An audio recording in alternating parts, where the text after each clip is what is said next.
Tomi Lahren, good morning. Tommy, how are you? Morning. I'm good. How are you guys? We're great, thank you. Just wanted to go over some of the news today and get your opinion. The first one we want to talk to you about is that immigrant caravan. It has finally arrived at the California-Mexico border. Several busloads arrived there, and you have this news anchor for Univision. His name is Enrique Acevedo, and he says this about the caravan. The caravan was never going to cross into the U.S. from the beginning. The plan was to reach the border and request asylum, and that is perfectly legal. Suggesting that this group of immigrants was going to drive across the border Mad Max style, as the president did, is simply not true. We're not facing a national security crisis. We're facing a humanitarian crisis. So he defends them on Martha's show last night and says what they're doing is legal. What's your opinion? Even if they are planning to stop at the border and seek asylum, here is the cold, hard truth that the Democrats and the left don't want you to understand, and that is we cannot afford to import poverty. We have enough of our own. We understand that these people want to get into this country, and like I've said before, if I wasn't in this country, I'd want to get in too. But the fact is, we can't afford to let everybody in this country that simply wants to come in this country. We have to have merit-based immigration. We have to look at who's coming in, and we have to be selective. A lot of these folks coming in are largely unskilled and uneducated. They're coming into our country. We've already got an illegal immigration crisis.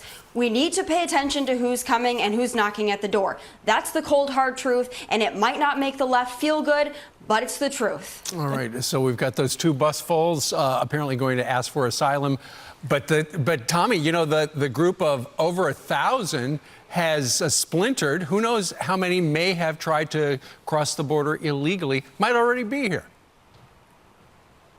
That's the problem with a porous border, is that we don't know who is able to get in, who is not. That's why building the wall is so important, making sure we have an immigration policy that is enforced and that works to make sure we know who's coming into this country, how long they're staying, and we're able to track them once they're here. Whether they're asylum seekers, they're immigrants, what have you. We need to know who's coming into our country. There is nothing intolerant about that. That's called national security. Absolutely. Well, Tommy, on another topic, your favorite reporter gave an interview, I'm just kidding, Jim Acosta gave an interview yesterday with Variety, talked about voters and gave us an input into his mindset. Take a listen to what Jim Acosta said.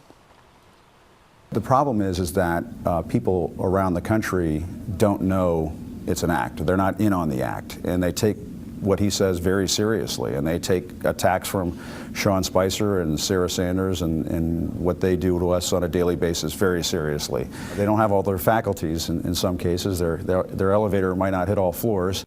So they don't have all their faculties. They're just not smart enough, Tommy. I never get tired of the leftist mainstream media insulting Trump voters because it makes it even easier for us to go back in 2020 and re-elect him.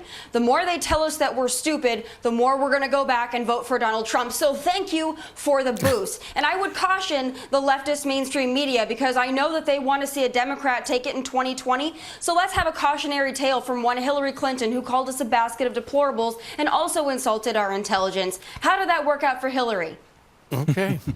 All right. And the other part was that he said that what the president does, it's just all an act. Yeah. Just all an act.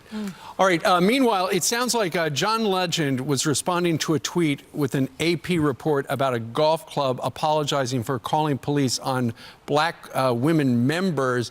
And then he tweeted this out. He said, please stop calling the police on black people who are just trying to live. Please stop. Police shoot us for no blank reason at all. Please stop. What's your reaction? Well, I think everybody on Facebook, Twitter, and Instagram saw my reaction last night. This fires me up more than anything because this is the same anti-cop rhetoric that puts our police officers in danger. When you try to get your millions of followers to believe that the police are out to murder black people, when the police are out to victimize half of this country, that's when the war on cops is reignited. These celebrities don't understand the power of their words. Now, I understand if you take issue with a certain incident that happened, then address that. You do not need to go on an anti-cop tirade because that puts real police officers in danger, the same police officers that are out there protecting these communities. Why these celebrities can't seem to understand that is beyond me, but as you guys know, nothing infuriates me more.